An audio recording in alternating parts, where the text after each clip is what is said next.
Balik lagi sama gue Nada di HiPods Kisum, kisah di balik musik.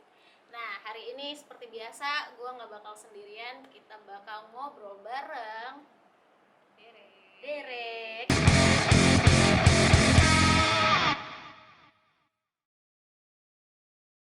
Aku bersolek berjalan, warna-warni terlihat, aku tertawa.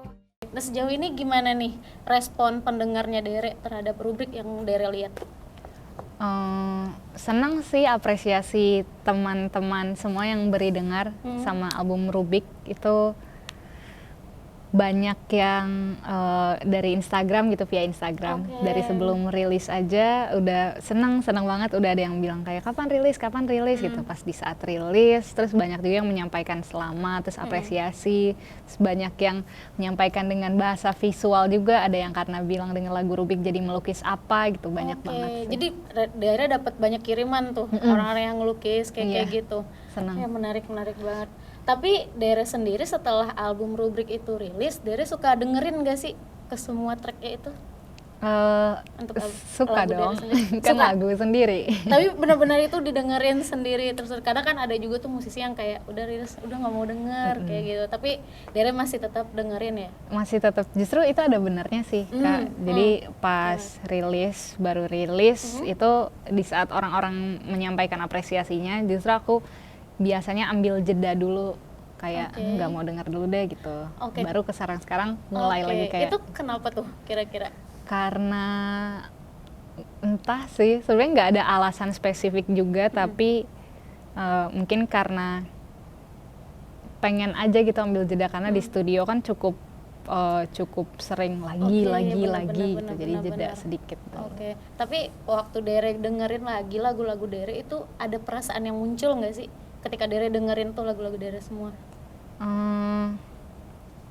Perasaan yang muncul mungkin perasaan teratasnya itu, dua perasaan teratas itu senang dan haru sih, karena album ini kan, di dalam album ini terlibat ada Kak Tulus nulis liriknya, terus ada 4 produser musik lain juga, ada Ibnu Dian, Mika Angelo, Ari Renaldi, sama Petra Siombing yang terlibat. Jadi kayak kalau mikirin sekarang senang ya, dulu kagum sama mereka, sekarang bisa dapat kesempatan untuk kerja bareng. Oke. Tapi untuk penulisannya itu sendiri, itu kamu nulis sendiri juga kan? Nulis.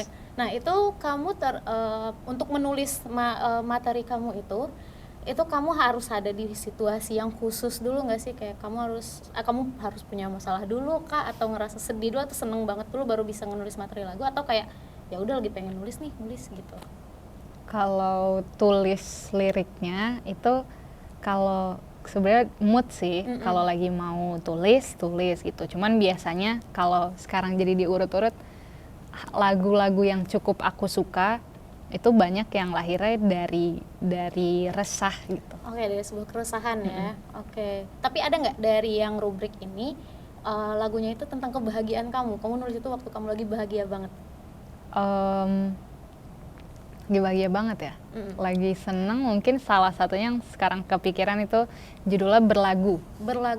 Oke. Boleh cerita dikit tentang Berlagu itu gimana? Berlagu tuh sebenarnya lagunya simple, singkatnya menceritakan kayak ada satu sosok yang apa ya, yang aku suka gitu. Jadi dia intinya cuman, lagunya tuh bilang ternyata benarlah dugaanku, kini aku tahu di balik gelagatmu sungguh madu dirimu. Jadi kayak ada satu sosok yang kita kira kayak jutek gitu, padahal ternyata manis gitu. Jadi itu emang benar-benar perasaanmu ya di Iya. situ. Tapi kalau misalnya ditelisik dari semua lagu di rubrik, yang paling kamu senengin tuh yang mana? Yang seneng banget Yang kalau kamu suka? pilih satu ya, Iya, pilih salah satu. Rubik. Rubik itu kenapa, boleh cerita? Karena dia lagu yang paling merepresentasikan aku gitu. Oke, gimana kalau boleh dijelasin? Kayak kan liriknya tuh kayak, aku laku bus Rubik berjalan, warna-warni terlihat aku tertawa, sampai kapan poros ini mulai kuat menahan miliaran gesek dan perputaran. Jadi kayak lagunya itu menceritakan aku yang seolah-olah jadi rubik, Oke. jadi poros di dalam sebuah rubik yang sebenarnya dia warna-warni di luar gitu, tapi dia tetap merasakan pergesekan dan perputaran di sekitarnya gitu. Berarti bisa dibilang rubrik ini yang paling personal bagi kamu? Atau Iya. enggak? Iya sih. Iya ya, kayak gitu. Oke. Nah, untuk proses kreatifnya sendiri nih, untuk rubrik sendiri, itu gimana? Ada kesulitan nggak sih kamu? Kalau proses kreatifnya mungkin kesulitan ada. Yang paling kepikiran sekarang dan yang sering terjadi itu mungkin saat proses penulisan lirik. Oke. Itu kalau aku sebagai penulis lagu banyak nemuin mentok saat nulis lirik gitu, kayak Oke. writer's block gitu. Tapi kalau misalnya dilihat kan lirik-lirik kamu tuh lumayan kaya akan diksi ya. Nah, itu kamu sambil baca-baca KBBI nggak sih?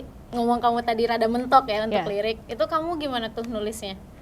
Kalau cari inspirasi awalnya gitu, itu sebenarnya malah dijauh-jauhkan dari kata yang dimau gitu. Jadi emang Oke.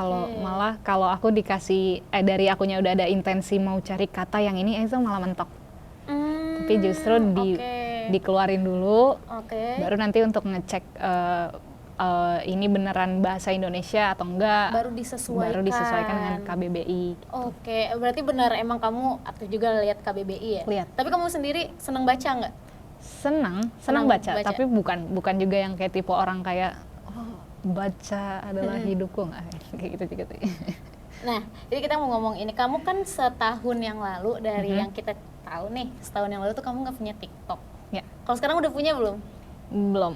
Masih belum? Belum. Masih belum. Kenapa sih, ada alasan tertentu nggak sih kamu nggak mau main TikTok? Sementara lagu kamu lumayan banyak digunakan kan di platform itu. Belum ingin aja sih. Belum ada kepikiran ke sana ya. Jadi ya udahlah, orang enjoy aja Betul. menikmati karyamu di platform itu gitu ya. Ya. Oke. Nah, kalau misalnya di lagu-lagu dalam album rubrik ini itu kan cinta-cintaan kan isinya tuh, nggak cinta-cintaan. Nah, kamu ngambil satu benang merah nggak sih untuk penciptaan rubrik ini?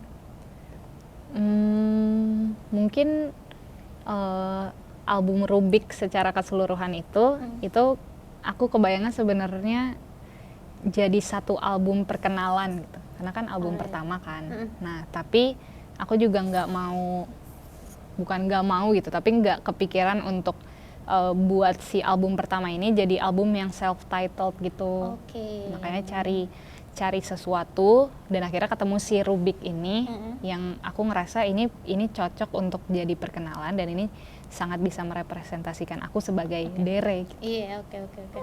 Terus untuk harapanmu sendiri untuk album ini nih gimana?